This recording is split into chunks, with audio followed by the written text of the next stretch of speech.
Hi, everybody. Dennis Prager. Wow, you are meeting Mr. Tubbs. Not the first time, I acknowledge, but rare. A rare Mr. Tubbs sighting. You have no idea how much my wife worked to get him into this bed. And so far, it's a good minute and a half, I would say, that he's been in there. All right, a lot to talk to you about and take your questions. Thank you for being with me.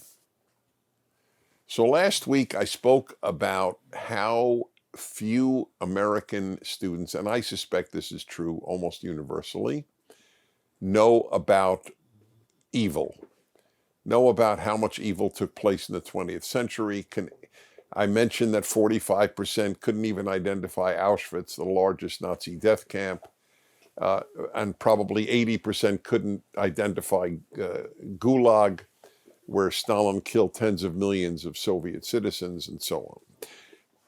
So I have a related subject, and you can go on the internet and see my column on this subject. It's one this week. It's fascinating for me to see the reactions people have. I always read comments, not just on my own articles, but on any article on a subject that is of great interest to me. I titled the article, "What Does God Most Care About?" I want to make sure that that is the exact title. What does God most care about? Yes, that's what I wrote about.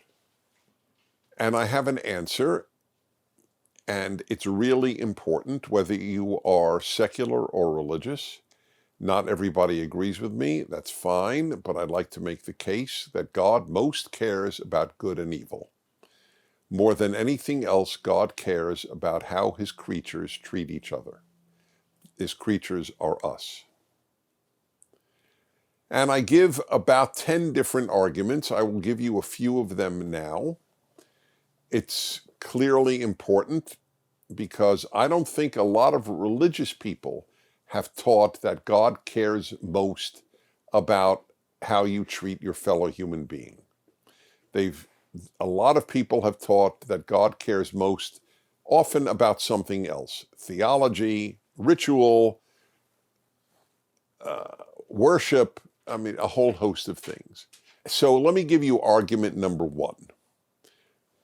Every society that I know of, every ancient society of which I am aware, had a flood story, or as anthropologists call it, a flood myth. A story about how the gods, it was always the gods, destroyed the world and started all over, usually with an individual, sometimes with a group, sometimes with two individuals, whatever it might be. There is such a flood story. Of course, the most famous one is in the Bible, when Noah was saved. That's Noah's Ark. Why did God in the Bible, I don't care if you believe in the story or not, as literal, it doesn't matter to me. The lesson is what matters to me. What is being taught matters to me. Why did God destroy the world? It says so. Because it was filled with people doing evil toward one another. That's why. The land was filled with Hamas. Hamas is a Hebrew word often meaning violence. Evil is obviously the intended term.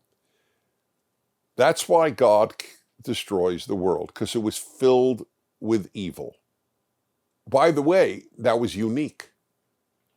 Of all the stories I have read, that was the one that only emphasized the moral issue, evil.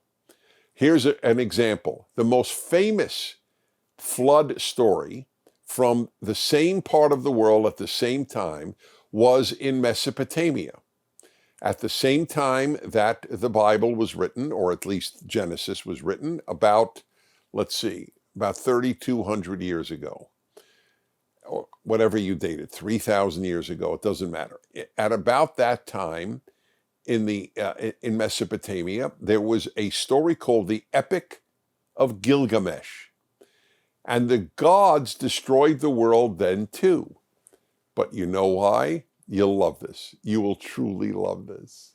At this point, let me remind you that the rest of the Fireside chat, and I hope it's obvious I hope it's obvious to you that it's worth watching or listening to the rest.